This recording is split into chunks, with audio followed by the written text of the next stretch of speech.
Okay, so let's carry on the conversation about things to ask when it comes to buying land. I'm going to give you another three that you definitely need to ask when it comes to buying that land.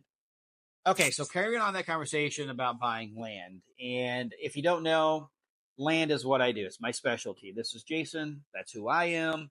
I'm with North 40 Land and Ranch Compass.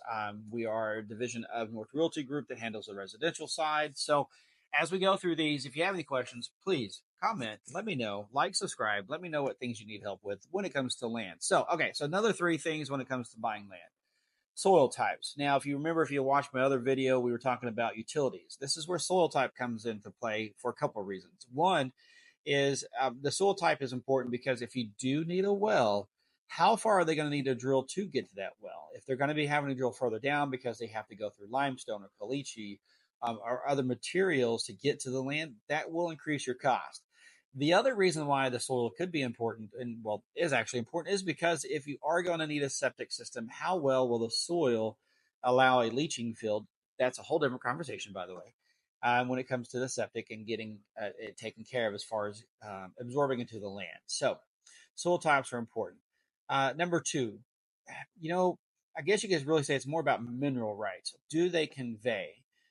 Be honest with you, most sellers don't know if they do or do not own mineral rights because mineral rights are not required to be recorded on title, what's called Schedule B. Sometimes you'll find them, but most of the time you won't. And that goes into another video I did about what is a land ban, but that's how you find out if mineral rights do convey. Is it important? It is to a certain degree, but on the same side, it really doesn't change what you're trying to do as far as buying a house or building a house on the land or for hunting and recreational. So keep that in mind. And number three is, what's the topography like? Is it flat?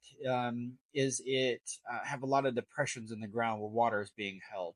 Are there ravines that go through? Is there a creek? Is there a pond? Those are little things that can be impactful because a lot of times if a creek is running through there, and if it's a big enough creek, it can cause flooding. Now, it may not show up on a flood map, but it's Texas. As you know, sometimes we get a lot of rain and things can get a little hairy. So those are a couple things to ask for. We're going to continue this conversation as time goes on. So if you have any questions on what you would like to know what to ask, again, let us know. We're here to help. Talk to you later.